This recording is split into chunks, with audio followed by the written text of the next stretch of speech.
नमस्कार दोस्तों, UA Mishra channel में आपका स्वागत है। आज से हम अपनी कक्षा 10 का फिजिक्स का पहला चैप्टर स्टार्ट करेंगे। ठीक है, तो चलिए हम अपने टॉपिक पे चलते हैं। तो जो कक्षा 10 का पहला चैप्टर फिजिक्स का है वो अपने साइंस के पार्ट में 10वां चैप्टर है। ठीक है, तो अध्याय 10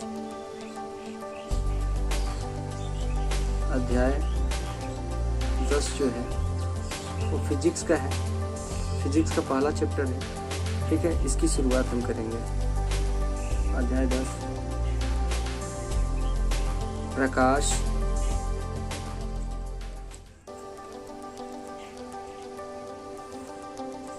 परावर्तन तथा अपवर्तन।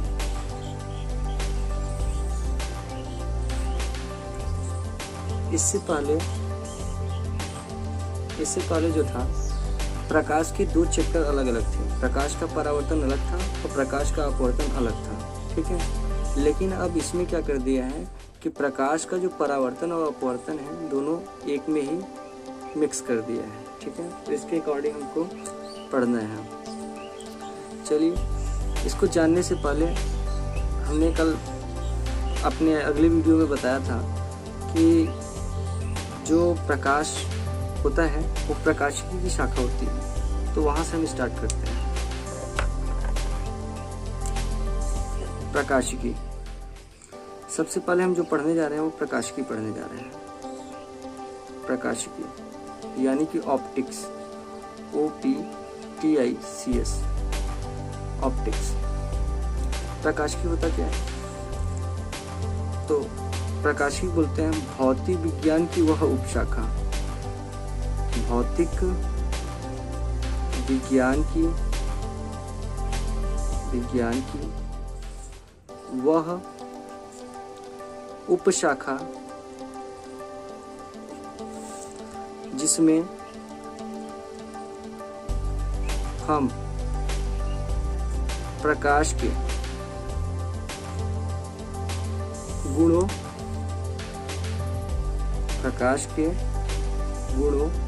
व प्रभावों का क्रमबद्ध अध्ययन करते हैं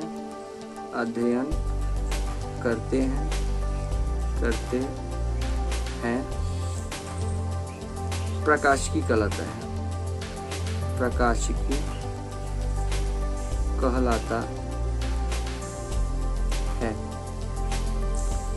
अगर हम देखें तो जो प्रकाशिकी होता है, प्रकाशिकी इसको दो वर्गों में विभाजित किया जा सकता है। पहला होता है किरण प्रकाशिकी,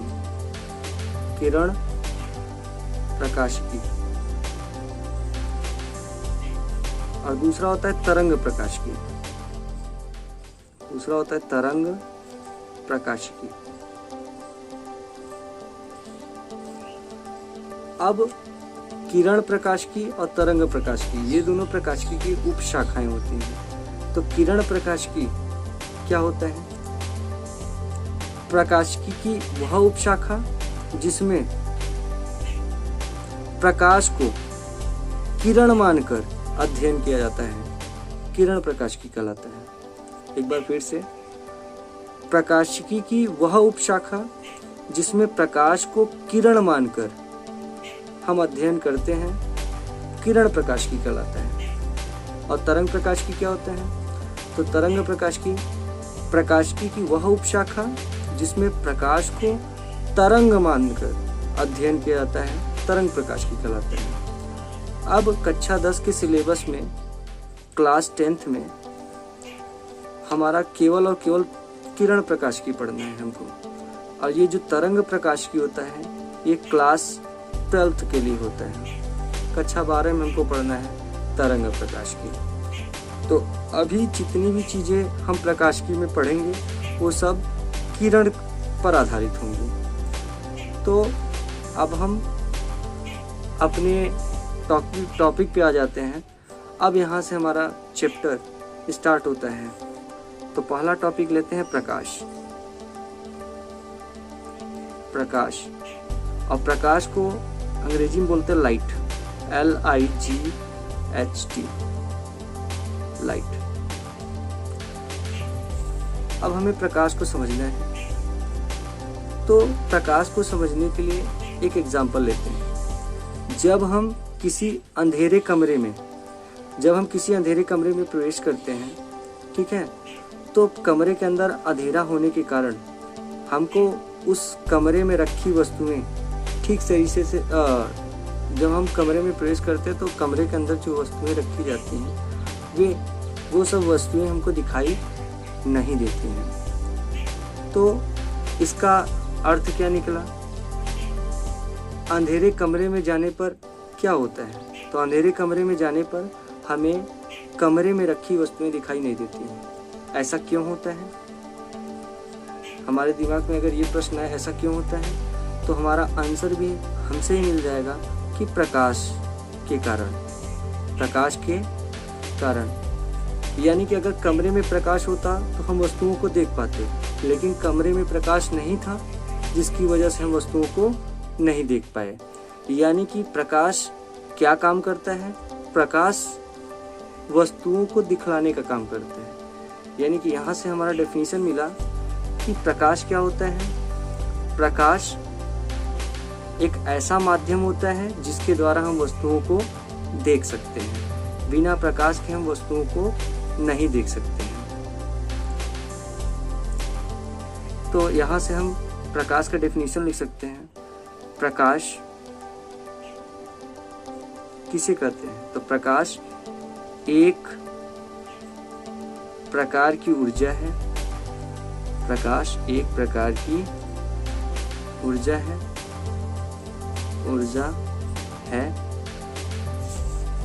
जो या जिसके द्वारा हम लिख सकते हैं जिसके द्वारा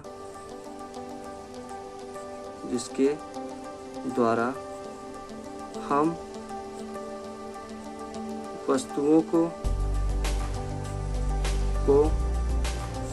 देख सकते हैं।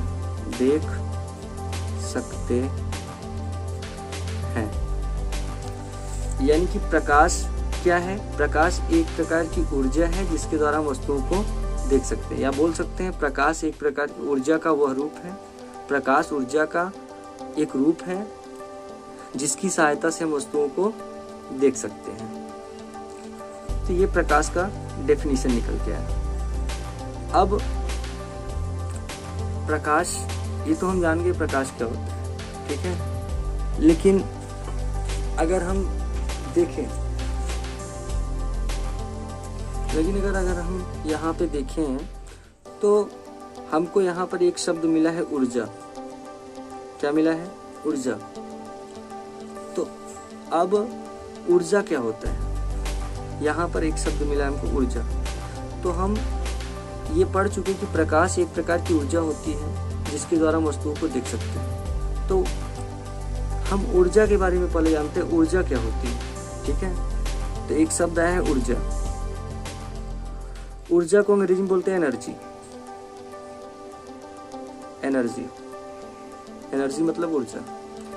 ऊर्जा क्या होता है? ऊर्जा को समझने के लिए हम एक उदाहरण लेते हैं। जैसे अगर हम कोई बाइक है या कोई गाड़ी है, ठीक है, उस गाड़ी को अगर हम चलाते हैं तो उसमें क्या होता है कि वह तभी तक काम करता है जब तक उसमें पेट्रोल या उसका तेल होता है, ठीक है। अगर बाइक में पेट्रोल है तब तक तो वो चलेगा, लेकिन अगर पेट्रोल ख़त्म हो जाए गाड़ी में से, मतलब बाइक का अगर पेट्रोल ख़त्म हो जाए तो क्या वो चलेगा? नहीं चलेगा। तो इसी प्रकार से कोई भी व्यक्ति तभी तक काम कर सकता है जब तक उसके अंदर ऊर्जा हो। जब उसके अंदर ऊर्जा खत्म हो जाती है तो वो कार्य करना बंद कर देता है। तो यानी कि यहाँ से हमको क्या समझ में आया कि अगर कोई व्यक्ति कार्य कर रहा है तो इसका मतलब उसके अंदर ऊर्जा है। यानी कि कार्य, हम लोगों ने पिछली क्लास में कक्षा 9 में पढ़ा होगा कि ऊर्जा किसे कहते हैं, तो कार्य करने की क्षमता को ही ऊर्जा कहते हैं। कार्य करने की क्षमता को ही ऊर्जा कहते हैं। लेकिन इसमें एक चीज अगर हम जोड़ दें तो हमको और अच्छी तरीके से समझ में आएगा कि किसी व्यक्ति के कार्य करने की क्षमता को उस व्यक्ति की ऊर्जा कहते हैं। ठीक, यानी कि कोई व्यक्ति तभी तक कार्य कर सकता है जब तक उसके अंदर ऊर्जा निहित हो। अगर कोई व्यक्ति है वो सुबह से लेकर के शाम तक काम करता है और काम करने के बाद वो अपना ऊर्जा खो देता है, तो शाम को वो भोजन करके अपनी ऊर्जा को पुनः प्राप्त करता है और वो फिर से कार्य करने की क्षमता को प्राप्त कर लेता है। यानी कि ऊर्जा कार्य करने की क्षमता होती है। तो प्रकाश भी क्या होता है, एक ऊर्जा का रूप होता है। ठीक है, प्रकाश के द्वारा भी कार्य किया जा सकता है। ठीक है, और प्रकाश के द्वारा ही हम वस्तुओं को देखने का काम करते हैं। अब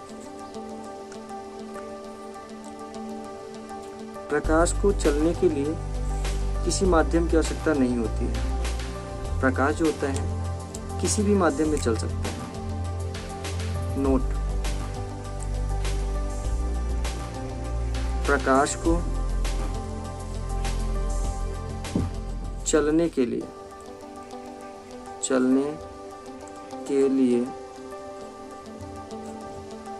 माध्यम की आवश्यकता नहीं होती। माध्यम की आवश्यकता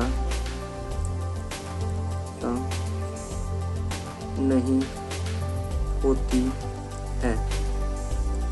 अर्थात प्रकाश को चलने के लिए किसी माध्यम की आवश्यकता नहीं होती। माध्यम क्या होता है, यहाँ पे एक शब्द है माध्यम। तो माध्यम हम जानते हैं, माध्यम जो होता है हम जानते हैं ठोस, द्रव, गैस और एक होता है निर्वात। ये सब होते हैं माध्यम। तो यानी कि प्रकाश जो होता है ठोस में भी चल सकता है, द्रव में भी चल सकता है, गैस में भी चल सकता है और निर्वात में भी चल सकता है। तो प्रकाश को चलने के लिए किसी माध्यम की आवश्यकता नहीं होती है। यही कारण है कि जब प्रकाश जो होता है सूर्य से निकल करके सूर्य से पृथ्वी तक पहुंचता है और सूर्य से पृथ्वी के बीच में कोई माध्यम नहीं है, न तो ठोस है, न तो द्रव है, न तो गैस है, लेकिन क्या है, निर्वात है। यहाँ पर सूर्य से पृथ्वी के बीच में पूरा निर्वात है। निर्वात में भी हमारा प्रकाश चल करके पृथ्वी पर आ जाता है। और क्या आप जानते हैं कि सूर्य से पृथ्वी तक आने में प्रकाश को कितना समय लगता है? तो सूर्य से पृथ्वी तक आने में प्रकाश को 8 मिनट 24 सेकेंड का समय लगता है। तो सूर्य से पृथ्वी तक आने में प्रकाश को 8 मिनट 24 सेकेंड का समय लगता है। जबकि दूसरा नोट है प्रकाश का निर्वात में प्रकाश की चाल होती है। प्रकाश की चाल जो होती है वो होती है 3 × 10⁸ मीटर प्रति सेकेंड। यानी कि 1 सेकेंड में वो इतना चलता है, या इसको अगर हम चाहें तो 1000 से भाग दे दें तो 1 किलोमीटर में बदल जाएगा। यानी कि 3 लाख किलोमीटर प्रति सेकेंड। यानी कि 1 सेकेंड में जो प्रकाश होता है वो 3 लाख किलोमीटर चलता है। यानी कि बहुत ही तेजी से चलता है। 1 सेकेंड में प्रकाश होता है 3 लाख किलोमीटर की दूरी तय कर लेगा। यानी कि एक पलक झपकाते ही वो 3 लाख किलोमीटर चल लेगा। तो प्रकाश की जो चाल होती है निर्वात में इतनी होती है। जब 1 सेकेंड वो 3 लाख किलोमीटर चलता है, फिर भी इतना तेज चलने के बावजूद भी सूर्य से पृथ्वी तक आने में उसको 8 मिनट 24 सेकेंड का समय लगता है। अब ये बहुत इम्पोर्टेंट है, ये चीज़ याद रखना पड़ेगा हमको कि निर्वात में प्रकाश की चाल 3 × 10⁸ मीटर प्रति सेकेंड या 3 लाख किलोमीटर प्रति सेकेंड होती है। अब इसमें एक शब्द आया है निर्वात, इसके बारे में भी हम जान लेते हैं। निर्वात क्या होता है? निर्वात को अंग्रेजी में वैक्यूम बोलते हैं, निर्वात। अब निर्वात एक माध्यम होता है, ठीक है। और इस माध्यम क्या होता है, जिसे हम देखते हैं, अगर निर्वात को समझना है तो हम आसानी से समझ सकते हैं। जो साइकिल होता है हमारा, साइकिल का जो ट्यूब होता है, साइकिल का ट्यूब अगर हम ले लें और उसमें में से ट्यूब में से जो हवा होता है, ट्यूब की सारी हवा बाहर निकाल दें, ट्यूब की सारी हवा हम बाहर निकाल दें, तो अब ट्यूब के अंदर जो बचता है, जो ट्यूब के अंदर जो बचता है वो क्या बचता है?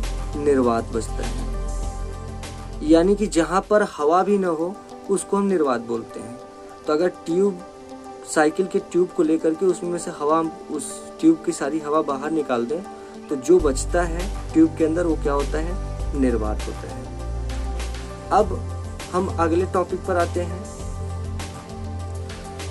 अब अगर आप लोगों से ये पूछा जाए, क्वेश्चन पूछा जाए कि क्या हम प्रकाश को देख सकते हैं? तो कुछ लोगों का आंसर होगा हाँ, और कुछ लोगों का आंसर होगा ना। तो सही आंसर तो ना ही होता है, ठीक है। लेकिन जो हाँ बोलते हैं वो क्यों बोलते हैं ये भी हम बता सकते हैं। इसको हम जान सकते हैं कि हाँ जो सोचते हैं वो कैसे सोचते हैं। जब हम किसी रोशनदान या खिड़की को देखते हैं तो प्रकाश क्या होता है उसमें में से, ठीक है, जब रोशनदान या खिड़की से गुजरता है, ठीक है, तो बाहर जब निकलता है तो धूल के कण, ठीक है, उड़ते हुए उस प्रकाश के मार्ग में दिखाई देते हैं, ठीक है, जिसकी वजह से हम ये बोलते हैं कि हमको प्रकाश दिखाई दे रहा है। लेकिन ऐसा नहीं होता है। प्रकाश क्या होता है कि जब प्रकाश किसी वस्तु पर पड़ता है, जब प्रकाश किसी वस्तु पर पड़ता है और उस वस्तु से परावर्तित होकर के हमारी आंखों पे पहुंचता है, हमारी आंखों तक पहुंचता है, तब हमें वो वस्तुएं दिखाई देती हैं। यानी कहने का मतलब ये है कि जब प्रकाश किसी वस्तु पर पड़ता है और पड़ने के बाद उस वस्तु से परावर्तित होकर हमारी आंखों तक पहुंचता है, तब हमें वो वस्तुएं दिखाई देती हैं। लेकिन हम फिर भी यहाँ पर क्या होता है कि हमको प्रकाश के मार्ग में धूल कण उड़ते हुए दिखाई देते हैं, ना कि प्रकाश, ठीक है। तो अब यहाँ पर एक शब्द आता है, एक मतलब अगर लोग पूछें कि भैया हाँ प्रकाश नहीं दिखाई दे रहा है, तो अब ये बताइए कि प्रकाश को हम नहीं देख सकते तो क्यों नहीं देख सकते हैं? अगर कोई पूछ ले क्यों नहीं देख सकते हैं, नहीं देख सकते हैं, तो ये भी हम बता सकते हैं क्यों नहीं देख सकते हैं। इसका रीजन ये है कि जो प्रकाश की चाल होती है, प्रकाश की चाल वो बहुत अधिक होती है। निर्वात में प्रकाश की चाल हम पढ़ चुके हैं 3 × 10⁸ मीटर प्रति सेकेंड, यानी कि 3 लाख किलोमीटर प्रति सेकेंड, यानी कि 1 सेकेंड में जो प्रकाश होता है वो 3 लाख किलोमीटर की दूरी तय करता है। यानी कि अगर हम अपना आँख का पलक एक बार झपकाएं तो उतने में वो 3 लाख किलोमीटर चल लेता है। तो क्या ऐसा संभव है कि हम इतनी तेज चल रही वस्तु को हम देख सकें? ठीक है, तो ऐसा संभव नहीं है, इसलिए हम प्रकाश को नहीं देख सकते हैं। अब इसके बाद की वीडियो में हम प्रकाश के गुणों के बारे में और उसके आगे के टॉपिक के बारे में अध्ययन करेंगे। धन्यवाद।